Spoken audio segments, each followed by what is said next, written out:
TMC की सरकार में पश्चिम बंगाल अराजकता की आग में धू धू करके जल रहा है और वहाँ इतना भ्रष्टाचार हुआ है, इतना लूट मची हुई है कि जांच के काम में भी बाधा डाल रहे हैं। जो देश की अदालतों के आदेश के अंतर्गत जो जांच एजेंसियां जांच कर रही हैं उनके ऊपर हमला करवाना, और ऐसी सरकार को तो सत्ता में बने रहने का एक मिनट के लिए भी अधिकार नहीं है।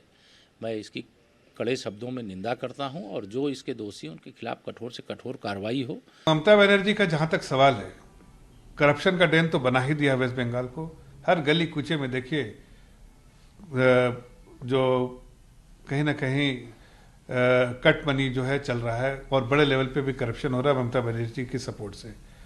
साथ साथ जो एंटी सोशल एलिमेंट्स को पूरे तौर से प्रोटेक्शन देके ममता बनर्जी ने रखा है। इसलिए सबसे ज्यादा अगर कहीं पॉलिटिकल वायलेंस देखा गया है वो वेस्ट बंगाल में, और भी ममता बनर्जी के पूरे संरक्षण के साथ, डिस्ट्रिक्ट एंड स्टेट एडमिनिस्ट्रेशन के सपोर्ट के साथ। हिंसा के लिए तो कोई स्थान नहीं होना चाहिए और गलत हुआ जो हमला किया सीआरपीएफ के ऊपर, लेकिन केंद्र सरकार रेड मार रही है, रेड कर रही है सेंट्रल फोर्सेस से। वहां के प्रॉपर पुलिस से लियाइजन करके ये कार्य करना चाहिए, लेकिन ऐसा ना कर करके स्टेट गवर्नमेंट को अंडरमाइन कर रही है। एक बात है। दूसरी बात है कि ईडी के प्रति रोष बहुत है पूरे देश में, तो जनता नाराज बहुत है। आज पश्चिम बंगाल के लिए ब्लैक डे है। आज तृणमूल नेता शाहजहां, जिसके ऊपर बहुत सारा केसेस है, उसके ऊपर इंक्वायरी करने के लिए ईडी ने अभियान चलाया था, ईडी सीबीआई ने।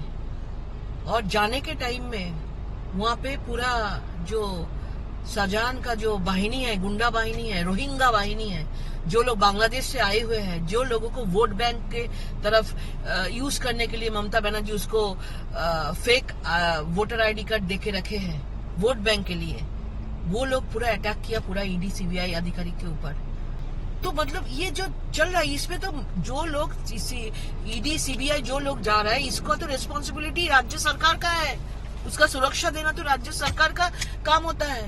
उल्टा राज्य सरकार और उतना आदमी को देके, उसका गुंडा बाहिनी को देके उसको रोकने के लिए उसके ऊपर आक्रमण कर रहे हैं, अटैक कर रहे हैं। बहुत दुख का बात है। ये जवाब 2024 में पश्चिम बंगाल का जनता ने देंगे और पूरा देश देख रहा है। ये जो ईडी इस तरह से काम कर रही है, हालांकि मैं ये नहीं कहती कि उनके ऊपर हमला करना सही था, गलत था। पश्चिम बंगाल का क्या मामला है वो भी मुझे मालूम नहीं है, लेकिन ये बात सही है कि जिस तरह से ईडी का इस्तेमाल केंद्र सरकार कर रही है, एक तो तमाम विपक्ष के नेताओं के खिलाफ उसका इस्तेमाल करना, उनको जेल भेजना। ऐसा लगता है कि केंद्र सरकार को जो चला रहे हैं वो आने वाले चुनाव से कुछ डरे हुए हैं, इसीलिए सारे विपक्षी नेताओं पर ईडी का केस लगा करके उनको जेल भेजने का काम उन्होंने शुरू कर दिया है। दिल्ली के सीएम भी सोच रहे हैं कि वो भी अंदर जाएंगे, झारखंड के सीएम को भी अब खौफ है कि वो भी अंदर जाएंगे।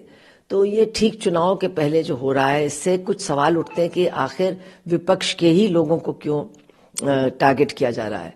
और यही बात नहीं है, जो लोग पहले टारगेटेड थे, जिनके ऊपर ईडी के केसेस थे या दूसरे केसेस थे, जैसे छगन भुजबल और ये जो अजीत पवार और नवाब मलिक, जिनके ऊपर कहा गया कि ये तो एंटी नेशनल है, दाऊद के साथ इनके लिंक्स है, लेकिन जब उन्होंने बीजेपी ज्वाइन कर ली या उनका समर्थन कर दिया तो फिर उनके ऊपर जितने मामले थे सब वापस हो गए।